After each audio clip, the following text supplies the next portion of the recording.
सुप्तावस्था में रहती है, वो व्यक्ति सोचता नहीं है, इसीलिए वो पशु की तरह बिहेव करता है। जो पशु होते हैं ना, जानवर, जीव जंतु, पशु पक्षी, वो उनके दिमाग होता नहीं, लेकिन मनुष्य के पास में दिमाग है।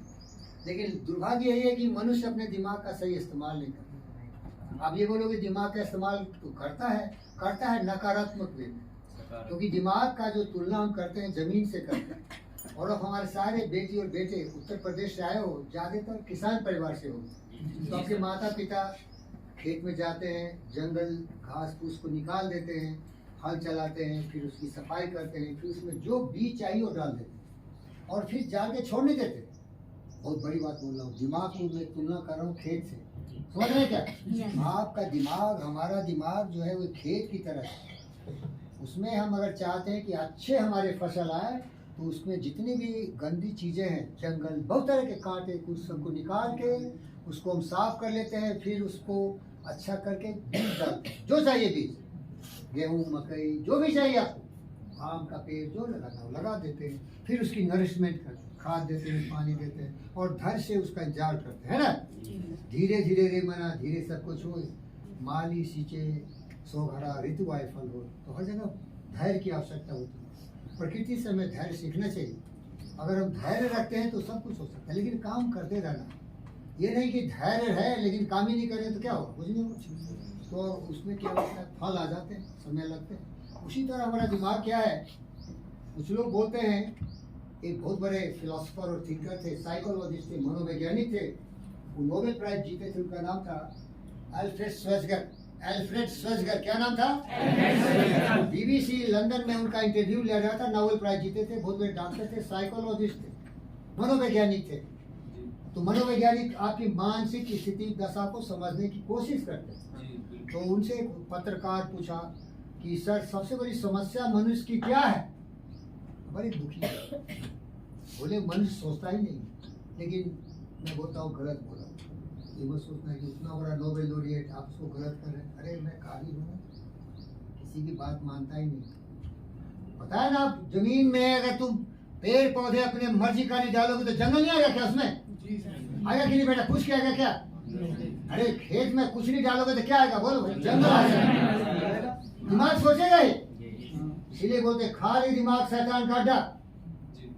वो बच्चा कुछ काम कर रहा था, गलत नहीं कर रहा था, कुछ छूट गया होगा, लिख रहा था, वो बिजी ही था, लेकिन समय पर काम करो ना, अभी तो सुनने का टाइम है ना बाबू।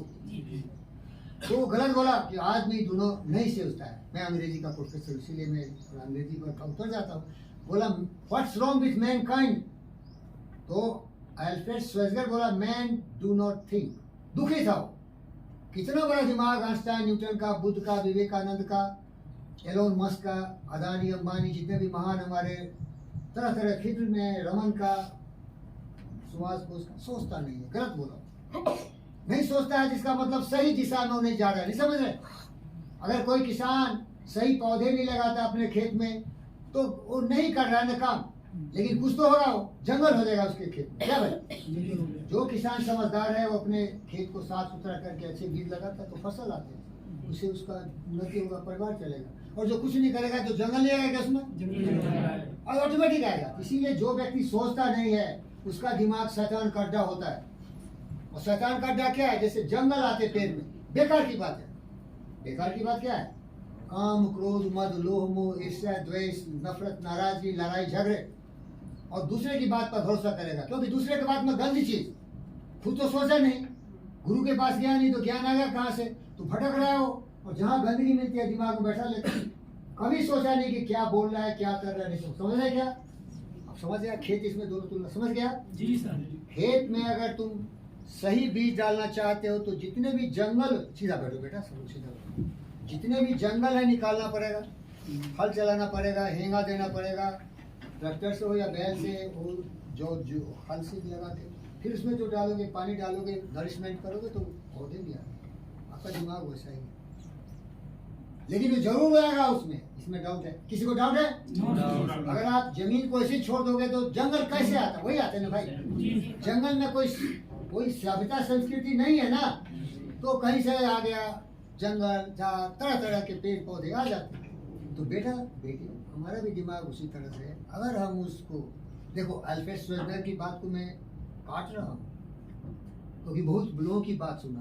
कुछ लोग ऐसे बोले, जेम्स एलन बोले, एक बहुत बड़े थिंकर फिलोसफर थे, बहुत सारी किताबें लिखी, 17-18 किताबें लिखी। ये किताब है जिसका नाम है as a man thinketh in his heart so is he. जो मनुष्य अपने दिमाग में जो सोचता है उसी तरह से उसका संस्कार बन जाता है, उसकी आदत बन जाती है और उसी से उसका जीवन का विकास होता है। Man is literally what he thinks. वो मनुष्य वही है जो धीरा सोचता है। आप जो सोचोगे आप वही बन जाओगे। आप जितने भी या जहां भी हो, आपकी सोच ने यहाँ उठा के लाया। उदाहरण के लिए आप क्या किए पहले मालूम नहीं था, लेकिन आप सोचे यार बहुत नसानी अब न नसीब हो, बहुत मेरा विनाश हो गया, जिंदगी गंवा दी, हे मन जन्म गंवायो कर अभिमान विशेष हो राशो, नाम शरण नहीं। अब नाम शरण का मतलब काम नहीं किया कुछ अच्छा, लेकिन आए कुछ अच्छे विचार। आज आप महान हो गए, आप सबों को सब आज बहुत महान हो गए। क्यों महान हो गए? आप EMT बन गए। क्या बन गए? EMT का मतलब क्या होता है? Medical technician. आज आप डॉक्टर हो गए, उसको मैं नहीं डॉक्टर बोलता हूँ, लेकिन सोचे ना, आप बिना सोचे आ गए क्या? नहीं, आप तो सोचे ही नहीं, कहीं उठा के यहाँ बैठा दिया, ऐसा हुआ क्या? आप सोचे कि हमको बहुत विनाश हो गया, ये भी हो गया, बहुत सारी परेशानियां हो गई, पैसे भी नहीं है, तो कुछ ऐसा काम करें कि हम उपयोगी हो जाए। क्या हो जाए? उपयोगी हो जाए। कुछ सेवा करें तो नेवा मिलेगा, पैसे मिलेंगे। सोचे ना? नहीं सोचे तो नहीं आते। 4 साल पहले नहीं सोचे तो चिन्ह नहीं आए। अगर 4-5 साल पहले सोचे तो कब के बन गए होते। यूपी से हजारों बैच हम लोग बुलाते हैं, उनको ट्रेनिंग करके EMT देते हैं। और ये काम तो परोपकार का है, इसमें तो पैसे नहीं है ना, ये प्रोडक्शन कंपनी नहीं है ना भाई।